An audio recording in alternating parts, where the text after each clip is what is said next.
You must be going on tour now that you officially have received the title of Reverend. Yeah, we're on the worship tour right now, actually. Is it? Yeah, asking for forgiveness in multiple states. I mean, have you always known deep within that there's a reverend within you before you even were officially named a reverend? Or how does that feel? I knew that there was some ministry in me and that I was on a mission. I think it's just been kind of more formalized recently. But I only just realized that reverend is an identity, not a title. So you always held that identity anyways? I guess I was. And now someone just gave you the I was certificate. just becoming, yeah. And then you said reverend, and then I accepted it. Yeah, because I just got to stop fighting things, you know? Yes, but also how do you make sure that it doesn't get to your head? The fact that you're a reverend, it puts you in a different place in society as well. I'm sure, like when you go around, is there a different type of treatment for you as an official reverend? No, because most people wouldn't even know that I was a reverend. And I refer to it as You don't let it out like that. Yeah, I don't say, hey, I'm a reverend. I just walk around thinking, let's interact with people and let's be Rev. Let's be Yeah, I can imagine it's a lot of responsibility. Well, it could also get to your head easily. Not everyone is a reverend. It must feel the same for you as a colonel. Like, how do you go through the day without that kind of getting to your head? I would say it's just the same as my PhD. I try to not think about it too much. It's all just letters and numbers and figures. It's letters and numbers. Don't get me wrong. People referring to me as Colonel Puya when I pass by, it does just remind you of who you are a little bit. But also, I don't want to let it get to my head. You know, it's very easy to just identify with Colonel Puya. Yeah. But Colonel before Kapali. that, I was just Puya. Yeah. You know me as just Puya. You know, and that's kind of the difficulty. Who are the people surrounding yourself? You are surrounding yourself with. Are they with you because of Mark or Reverend Mark? Are they with me because of who I was before I was Colonel, or now that I'm Colonel? And so I try to not let it get to my head too much, if that makes any sense. It makes total sense, yeah. Did you always know that you were the Colonel, though? Was that something that you discovered early in life, or was it something that, you know, your mum or your dad reminded you of? I do, remember as a kid, I was treated a lot as a colonel, without being officially referred to as colonel. But I don't remember ever not being a colonel. I might have been a lieutenant at some point. Yeah. And that may have transitioned into colonel. But did I always feel like that inside? I guess I did. And I don't want to not live true to myself. It's a bit like on the games and stuff that we play, isn't it? You know, you're kind of just progressing your character, but your character was always your character anyway. It was. And you knew that. You just had to kind of be able to press the buttons quicker or in a better direction, or do the cheat code. That's it. Yeah. And now here we are, you know, colonels and reverends just chatting at the Earth Cafe. That's it, man. I mean, nothing changes, I guess. Nothing changes except for everything, and then it always remains the same. Yeah. I also think externally we might look the same. As a colonel, as a reverend, maybe internally you see the world differently. But through the lens of the reverend and through the lens of the colonel. Yeah. Bro, I saw your nutcase video this morning. What do you think? You're nuts, bro. You actually. It was very reverend of me. When you do these things, do you ever feel awkward or nervous or no? The only nervous thing about that was approaching people, but after a couple of approaches you kind of get used to it. So I'm on the strip, right? So I'm going up and just beginning to talk to people, but you have to break past that. People think you're trying to sell them something, or they're not interested because you've got a camera there or something. Yeah. So just try and just make them feel comfortable and like, no, we're giving you it's a free sample. We just want to get a reaction, see if you like it, if you dislike it. We want to improve the product. We want to get feedback. Yeah. But those girls on the strip, they're all there. They all want the tip. They want money, right? They don't do anything for free. certainly those types of girls, the show girls, It's all about tip. Yeah. We get different reactions from people who are working and people who are just, on holiday. Who was behind the camera? The creator of the product. Wow. Yeah. So is that type of their marketing? They just send you out and like use Yeah. that for social media. That's good advertisement, bro. Excuse me, we wanted to try just real public reactions. Yeah. That's the best type of reaction you can get. It's word of mouth. It's try my nut. And it's cheeky marketing, but it's playful. So it's like Morningwood is also cheeky marketing, right? Yeah. It's like this company that sells beef sticks. They're called People's Sausage. Brilliant. Fantastic. Don't tell me they didn't know what they did when Yeah, they of course created the they knew what they LLC. were doing, yeah. Bro, if you and I People's create... Sausage LLC. Bro, if you and I created a company, guaranteed we would do something Well, big. we're doing it with Glory Hole. Glory Bar.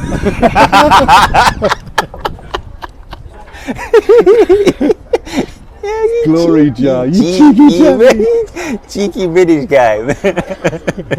Every opportunity there is to be cheeky, my brother goes right into it. I do. I admit that. I'm looking for a laugh. I am. Yeah, because you have that little child in you, bro. just wants to do cheeky things. Maybe that's why you're still single. You just like to be It's probably true. a little sassy boy. Yeah, that's probably true. It's good though, man. It's part of what I do to disarm, I think. Yeah, man. Humor is the best thing. To disarm is the best. It's the best. It's the best. No, like it even goes beyond empathy. It goes beyond listening. It goes beyond like affection. Somehow humor just bypasses everything, bro.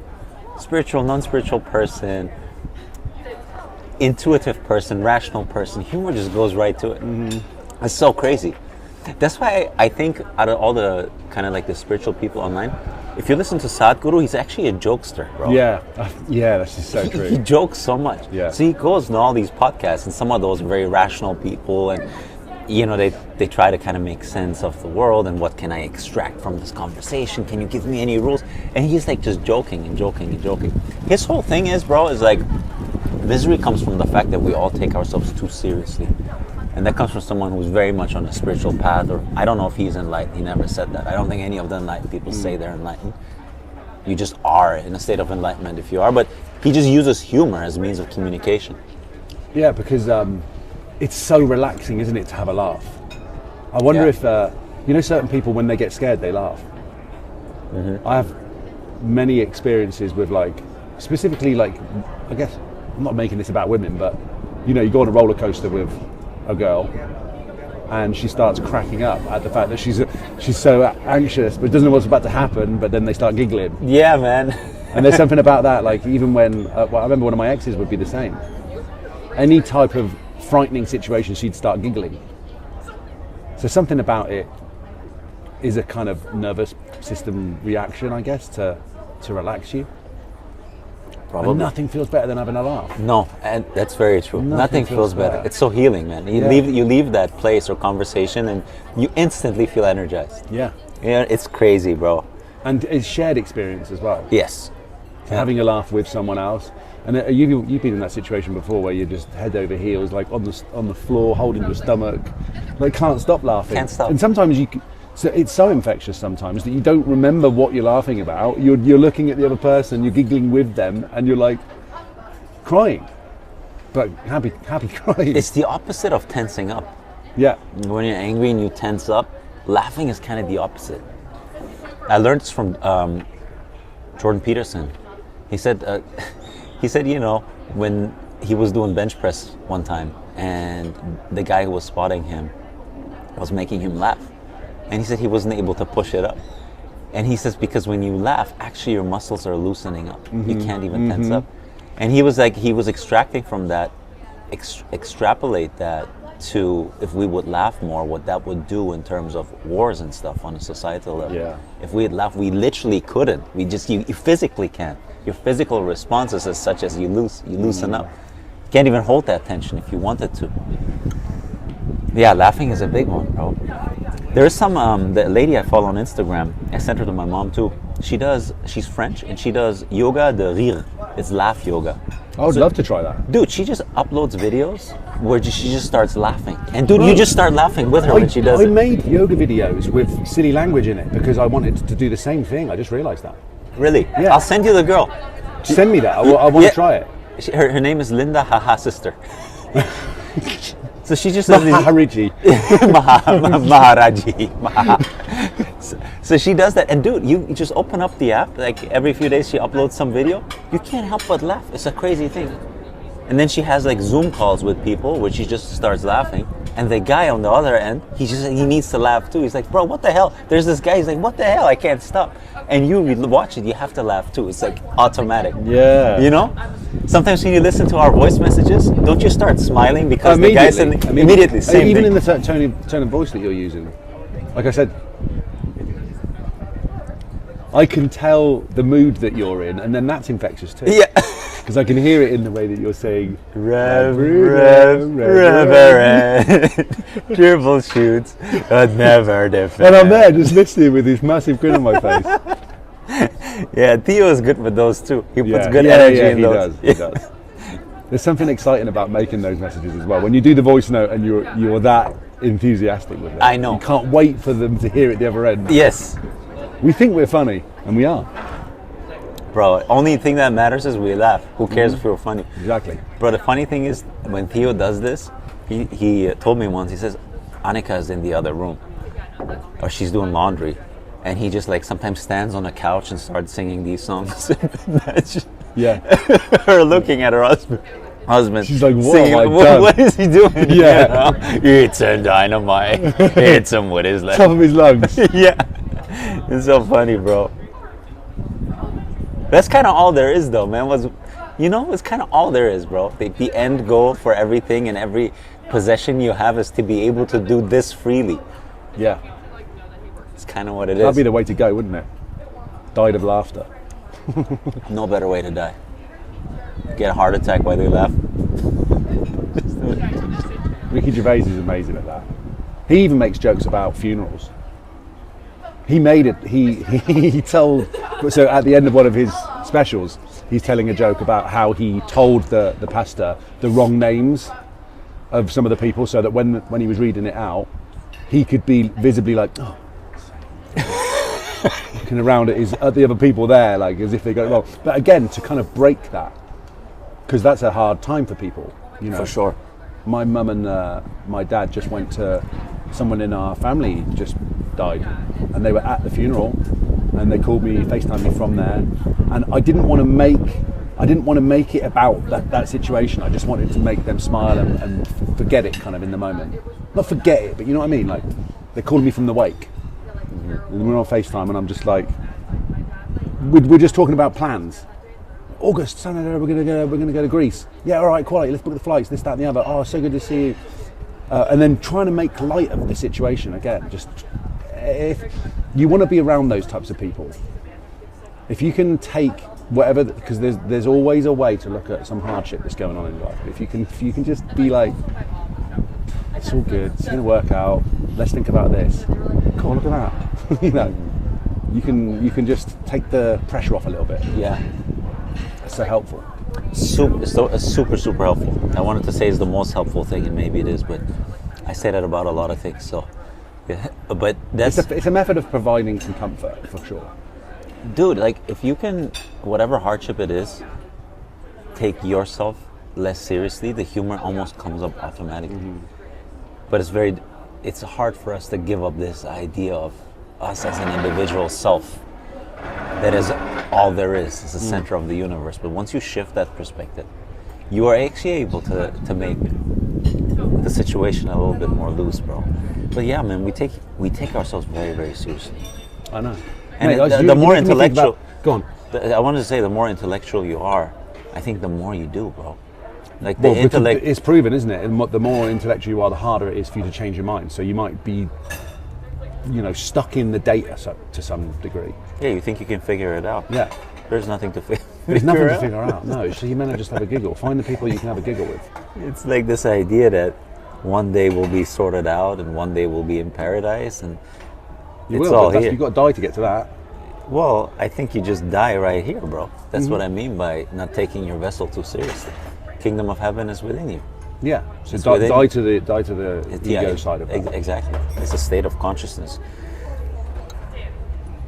Some of the most funny people, you made me think of Robin Williams, because again, an incredible person, so funny, but that was on the outside, and underneath he was going through a lot of difficult stuff. Some of the funniest people in life are coping with other things on the other side of that, and that humour is a way for them to kind of express it, Yeah. let it out. So yeah, we should bear that in mind as well. Like, if there's someone around you who's super funny, check in on them. Make sure Very they're good doing point. There was that's a good point. Dr. K was interviewing Bobby Lee, the comedian. Yeah. Have you seen that one? all right. Yeah. And Bobby Lee never really opens up about anything, but he had some crazy childhood. And every time Dr. K was posing a question that goes a little bit deeper, his defense mechanism was always making a joke out of it and looking at the producers and kind of like laughing with them. He always wanted their laughter you're looking with out him. for the It's like, approval, yeah, like, and then the people laugh with him. But you could just see it's a coping mechanism. It's not really humor. It's a facade. It's that humor was a facade to hide like what's behind that. So I think when we say like not taking yourself too seriously, that also requires a little bit of understanding that you are something beyond this individual vessel, beyond this ego, that realization thereof. But if you're very much trapped in it, it can become just another prison of not wanting to look inward. And with him, it was like that. So, do you know anyone that just keeps laughing? Why did you mention that? I know, well, someone comes to mind. I haven't spoken to him in a long while. He kind of disappeared. I think he's still here. He's just doing his own thing somewhere else, maybe in Scottsdale or somewhere. But I'd always think that, you know, he was very quick-witted, but I knew he was going through a lot of stuff because one of my other friends was very close with him and would tell me, but he wouldn't tell me that. Just wonder, you know, you got to check in on people too, because often that can be a defense mechanism for them to be able to deal with whatever they've got going on underneath. I recognise that I constantly crack jokes, but I think that's maybe that's to do with stuff that I'm dealing with. Maybe it's because I like to get the laugh back, and it makes me feel good from that. But I think really deep down, it's I like to see people smile. I like to see people like just like loosen up a little bit. Do you Yeah, think my thing, like letting go, isn't it? So it's like when we can share those moments, it feels awesome. I love going to comedy shows. I love when you can get, and also understanding other people's humour is a whole language in its own. Because people laugh at different things. Sometimes you can find something hilarious, and someone else is like, I don't get it. They have to be in some level of receptivity to be able to laugh at the same Alex sort of doesn't thing. get our guy humor. No. No, she doesn't think it's very funny, but it's guy Does she humor. think it's crass, does she? Huh? Does she think it's crass? What does crass mean? Like, disgusting, or, you know, like farting, for example. Like, I find that hilarious. My dad finds that hilarious. But some people are like, that's gross. I think, yeah. No, I think she would find that funny too. I think just some of the jokes are kind of like, I don't know. They're just more geared towards men, specifically the sexual jokes, like the gay jokes and stuff. Oh yeah, mate, I noticed this weekend because one of my best mates was was out here with his dad, who's 60, and like a group of some older guys and guys around 40, and the jokes amongst a group of guys were just, you know, taking the mickey out of gays and calling each other gay, basically. You couldn't say anything. See, you're already grinning. Bro, because I'm thinking of couldn't people's sausage right now. Yeah, You know? yeah. It's like, for us, that's super funny. For Alex, it'd be like whatever. You know? Well, I'm friends with so many gay people, but amongst a group of heterosexual men, Yeah. there's so many gay jokes flying out. You can't say anything kind of nice to the other person. Dude. Again, taking it too seriously. If you take the conversation too serious, they want Yeah. to bring it back to the camaraderie. So if you're like, oh, you know, I had a really good time last night, thank you for being there, they're like, gay. Do your gay friends take offense when you guys make jokes like that or not? No, because we wouldn't make the jokes around them. But have you ever done it around them? No, I think some of them would find that funny too. I think some of them would Yeah, find it it funny. depends. It's, again, as long as they know that it's not coming from malice. It's coming What? from a place of like playfulness. Yeah. But I'm just joking with everyone always. I think that's why people like to be around you, right? Don't you think so? You're very popular. I don't know. I think you make people feel It's probably because uplifted. I'm a reverend. Yeah, but the fact that you became a reverend is a part of your ability to bring people up. Not everyone can be a reverend. Ask around here how many people are officially reverends. Let's go and ask a few people then. You can't tell though. You can't judge a book by its cover. You can. You never know. I was like, yes, sir. Actually, since Actually, 9 yes, years. I've got my certificate right here. How about you? Oh, mine is still being mailed, actually.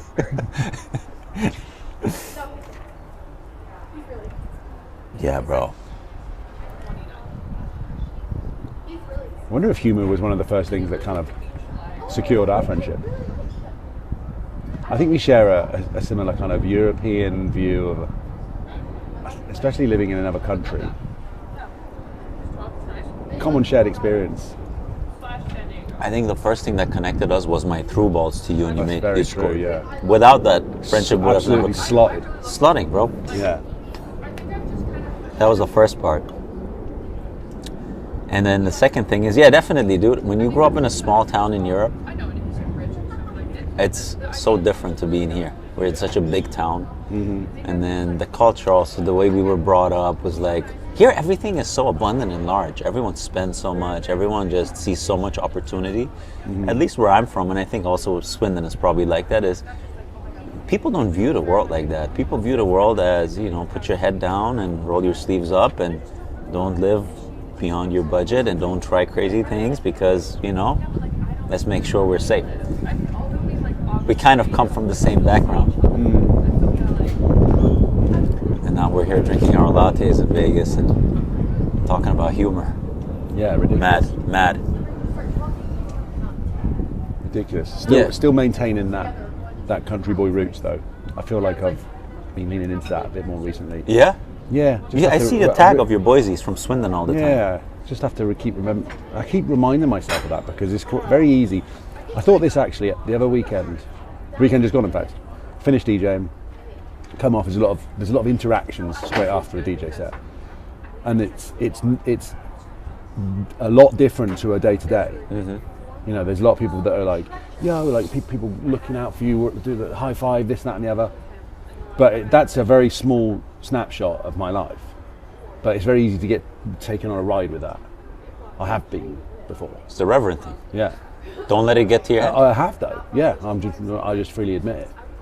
I'm in a much better place now where I'm not taking those interactions for granted and realising that they're not representative of the whole.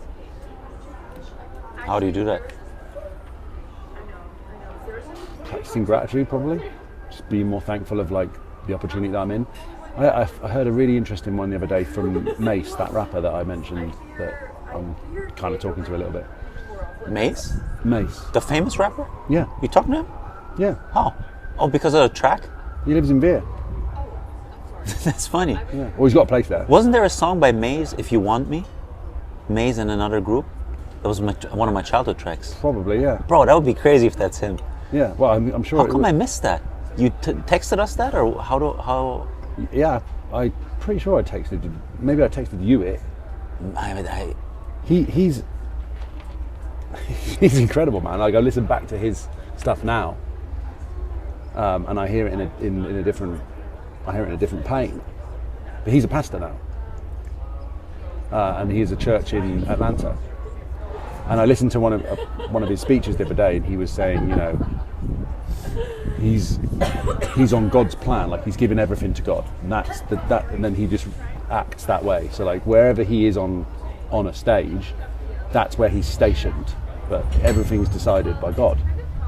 And You posted that. I remember now. You reposted that. Yeah. I resonated with that because I too often get caught up in I'm in the DJ booth or I'm on the stage or I've got my arms in the air and people are looking at me, and in that moment I can get swept away with that But I need to remember that that's where God's stationed me.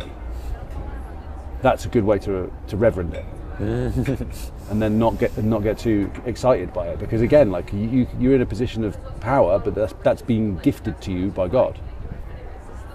And I've taken advantage of that before by, trying to get with this girl or take, whatever the thing is. Yeah, ego is the kind of the confusion of looking at yourself as the doer of things. Yeah. Rather than what you're saying. Yeah. Being the vessel of things. Being the vessel of, yeah. And being grateful for being gifted that opportunity to do that. And anytime I lose our eyes on that, my life will start to go like this again. So I've got to keep the belief in the thank you for gifting me this. This is amazing. I've been stationed here. I appreciate that. What comes next is down to you.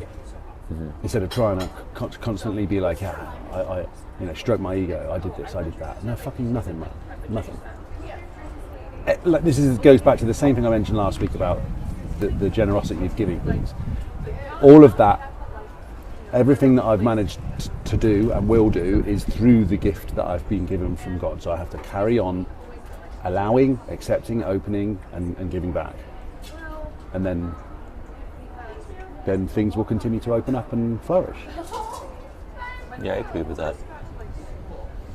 That's life in a nutshell. What's there more to add, bro? I don't know what else to add. Maybe a Spanish laugh. Everything else is just words, bro. Like, we're trying to conceptualize all of this. These are all futile attempts to being things, right? We're doing our best to intellectualize this stuff, but ultimately our intellect is just it's so limited in comparison to the all, that anything that by definition of us trying to articulate it is just going to define something that is non-definable. Yeah. Like, the whole idea of God is that there is no boundary.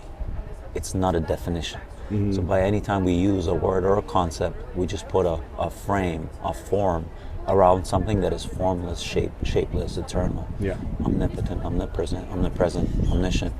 And by doing that, also we're keeping us in that loop of framing ourselves again. Like, the more we can actually not do that, right? And by not doing that is difficult, because being that rather than framing things and conceptualizing things. It's all in that. It's all in that being. Just carry on doing it. It's hard to understand, though. If I tell you just be it, don't even say that you are this, or don't even say that God put you there. Just be in that. The moment you say that, you're creating a thought, an idea, and that creating that thought and ideas again, it's like the snake biting its own tail. It keeps you again in the boundary. We live within these structures, don't we? Right. We live within the structures that we create for ourselves. So it's about constantly dismantling that. I think it's constantly about quieting, also just quieting. The more you quiet, the more you actually are this thing that you just explained. The more quiet your mind is, the less that thought of you being Mark Eaton in the DJ booth comes up, the more you're already in that state that you were in after you reframed that situation of God gifted it to you. Mm-hmm. The only reason you have to do the reframing is because you have interference by that first identity to begin with. And that's why it's kind of like God is not definable in terms of I am going to do this in order to be this. It's more so the absence of your ego stroking you and coming in that allows you to be in that state. So it's not being that rather than saying I am the son of, or I am this, because then you don't have to do it. You're just automatically in that state of gratitude and being without having to do any reframing. The moment you have to do reframing, it means your natural state has already been intercepted. Mm-hmm. Your natural state is already that. You technically don't have to do anything. God gifted it to you undeservedly. You didn't do anything for it to happen. It was just given to you. Mm. So the moment you come out of that is because you actually interfere with that. So now you have to then go back, shift perspective, and go back to what your natural original state is. So I think it's when those thoughts and identities come up telling you who you are and that you're doing all of this, is to realize that I am not that. I am not the thing that does. I'm not the thing that thinks. It's my misidentification of my original state. And by doing so, you just are rather than have to define what you are. No definition. Because the girlfriend has said who is clubbing. Because the girlfriend has said who is clubbing. Kind of simple though, isn't it? Yeah, it is. I mean, we complicate it too much by trying to Right. Yeah. trying to describe it all the time. Words. Yeah. You and I also words. A lot of words. We read a lot. We're intellectual. We were, I guess, gifted with intellect. And I'm not going to call it intelligence for a reason. Now I started to call my rational mind intellect, because I think intelligence is actually what we are at a dispositional state. Our nature is intelligence. All of this is intelligence. But we're confusing that intellect, our rational mind, our prefrontal cortex, with that intelligence. And the more we do that, the more we're going to be trapped in that ego, because we think we are the doer. We're the one that makes things happen, whereas it's intelligence in itself that does it.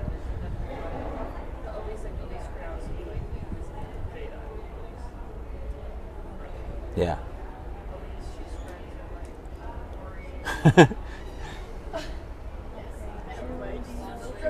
Let's constantly take ourselves out of the equation, I guess. It's like removing ourselves from that equation. I like that. I like that. In the story of everything, I used a not equal to sign. I like the simplicity of symbols like that. I later found out that that symbol was used by white supremacists, so I'm like, come along and ruined it. Who cares? You use it in your own way. I used it in a I don't different care way. about any of those definitions. That's BS, bro. But the point How of did you being- use it? Yeah. Yeah, that actually, interestingly, it was that we're all individual in our understanding of things, but we're not equal to God. Father is always greater. Well, exactly. But the reason for that is the moment we say we are God or equal to God, we're using a definition again. We're using a definition for the boundless. Once you are one with God, you will not see any separation between you and God anymore, and therefore you can't make that statement in that definition. So anyone who says that is still trapped in the illusion of him being the doer. So it's canceling each other out when someone says something like that. Being one with God is a state, it's not a definition. Yeah, I like that. It's boundless. Yeah. So when you are that, there is nothing to say. So typically, like this is The moment you say, you're conceptualizing something that you can't conceptualize. on this number that you Everything that was in that expression, it is okay. whatever that movie was, like that was an expression of telling a story about something. It was all, like it's all about being in the moment, right? So the trailer is talking about how we all feel disconnected in a world full of connection. Like we're connected with devices and stuff, but we've lost that connection with ourselves, or we've lost that connection with the nature around us. So instead of being in nature, our nature has become a device. Okay. So I'm like, I wanted to bring that back together in a way which made sense to people. That's why the cover of the thumbnail or whatever you want to call it, the cover of the video was a galaxy, but it's a baby within that galaxy. Because again, that symbolizes the same thing about stars being born and dying, but the same as we are experiencing that in the form of a life. But that's the macro and the micro thing explained to me. But again, it's all in a snapshot. So it's up to everyone to understand that or get to that point. And I'm not saying I've gotten to it, but it's something that I have to remember. And then I feel like, oh, okay, don't need to say any more words then. I think visually, or music for me, of course, is the easiest way for me to use words. I'm using words in frequency in a different way. So that's where it gets a people are visual learners, so I felt like that's a good way to express it through images, color, moving images, cinema. But it's always the same thing. It always comes back to that. Maybe I was trying to make people. There wasn't really anything to laugh at in that movie, though. That was one thing I was missing.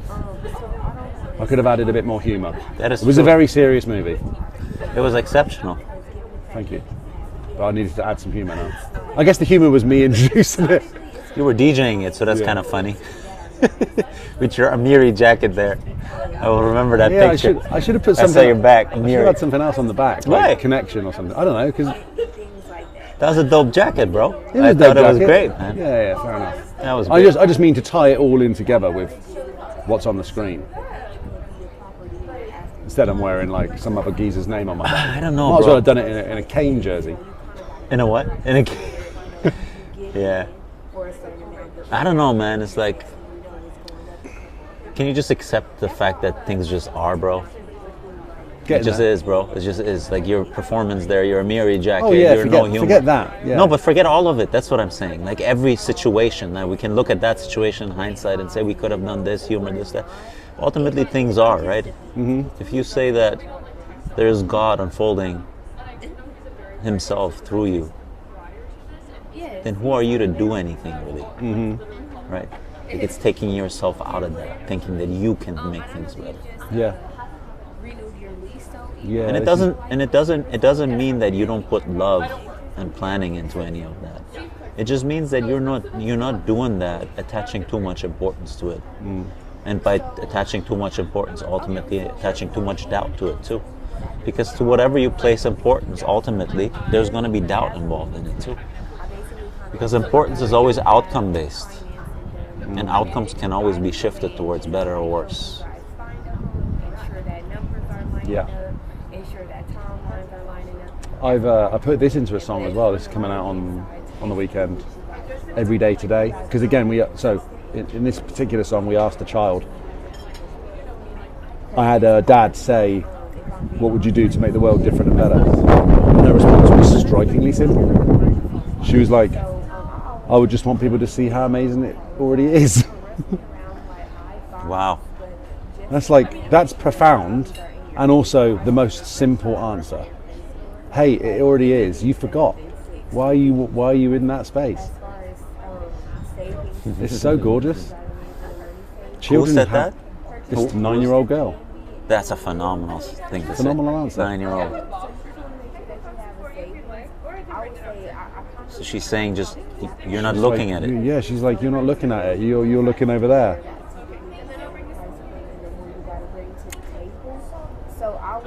Yeah. I think the more we look at anything through the eyes of the defined form, the less we're going to see beauty in it. Because anything you look at through the defined form has a relationship to the defined form, be it for better or worse. Yeah, right. I mean, even if the point, if you're looking at a flower, and then you start to look, if you come out of the observer state, or the one observing, as you want to put it as, and start thinking about the shape of the petals, or like, is this petal bigger than this one? Oh, what if it was a perfectly symmetrical rose? You've lost it all at that point. You've got into critics mode. Yep. Just be with it, smell it. Presence is all there is. That's all it is. Yeah, in Eastern philosophy you have Satchitananda. Yes, I recognise You know that one? Yeah, So I that's used to say that actually in some of my meditations. Wow. And that's as good as you can, I guess, describe God, even though it's, again, just words and concepts. So you always take any word with a grain of salt. And it stands for presence, that God is present, he's active, he's aware. He's not just there, he's also aware. So there is an intelligence, this might be a good way to put it. And it's love, outpouring love, compassion. And all those three concepts, those are just concepts. And they don't describe a state of being, but they're, I guess, as close as our rational mind can conceptualize what that may be. And now to relate that back to what the girl said, isn't that exactly what she said? Yeah, she's saying, Okay. Perfect. why are you worrying about what could be changed? Why can't you just be present right now, breathe it in, and see how amazing Be it already conscious is? of it. Be present. Yeah. You'll love it. There is only love. There is nothing outside of that. That's something that is very hard for me to grasp. I'll just tell you because I'm struggling with it. It's like, you know how we always say, like, we are love at a fundamental level? I think the moment we say we are love at a fundamental level, we're again speaking about it from the persona, from the ego. It's still keeping us, it's kind of like the dreamlike character saying in the dream something which makes the dreamlike character and a dreamlike event being confused as fundamental reality again. And maybe looking at it as love is all there is, and I am that is another way of looking at it. So it's not like I am love fundamentally, because it kind of starts with the I am statement, me as an individual. When you say that love is all there is, and because of that, I am that, then you're subsumed by something that transcends you as a boundary. And for everyone, it I guess it separates you conceptually again from the illusion of being different to anyone else. But that to be experienced.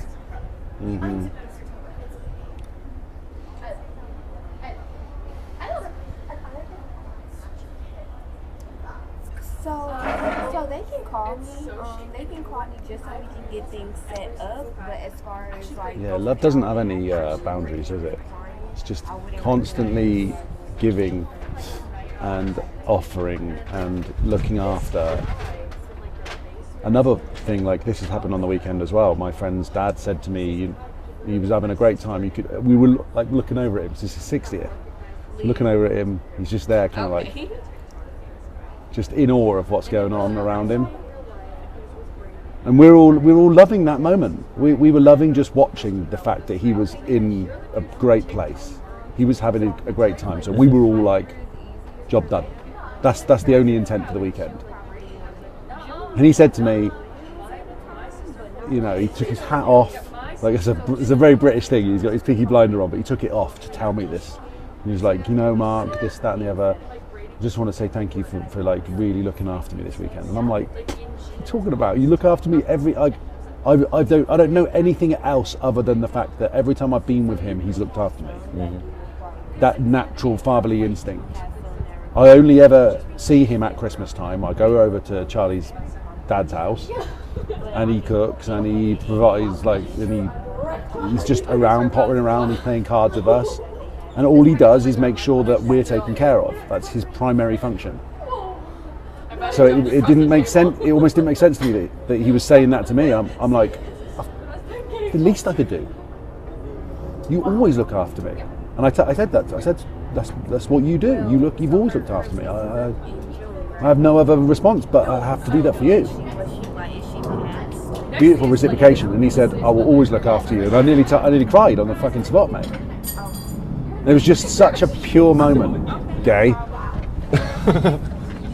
be able to get more info. That's it, man. That is it. I even had this conversation with another friend of mine who was going through some issues with her ex.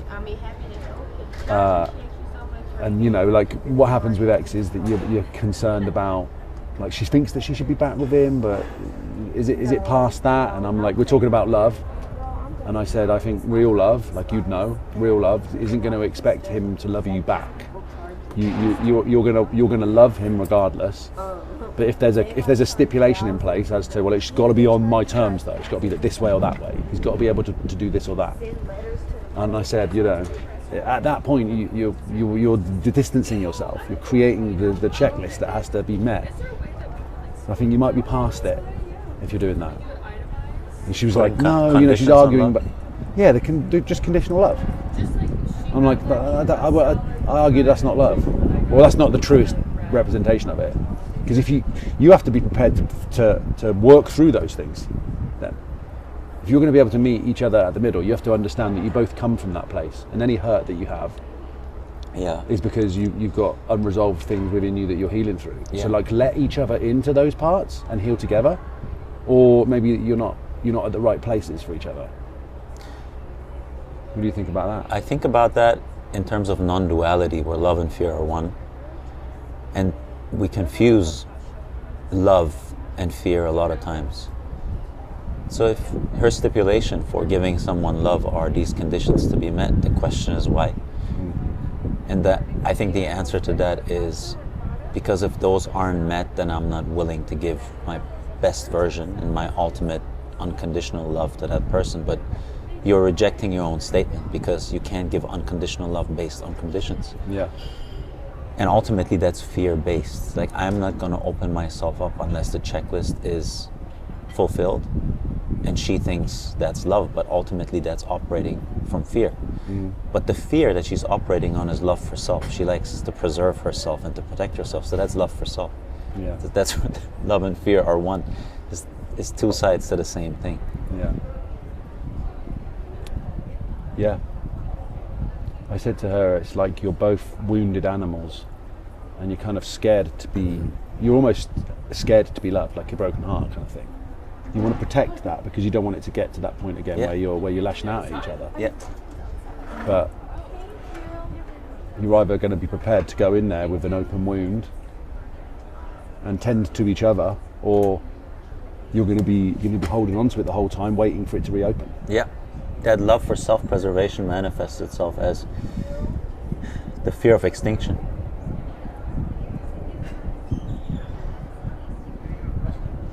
You want to preserve yourself because you love yourself. You don't want to go. And because of that, you put these stipulations in. Because you're afraid if they are not met, you're not going to be self-preserved.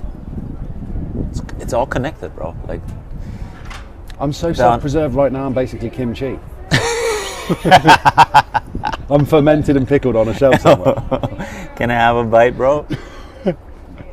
Really tasty. I used to have kimchi and what's the other thing, bro?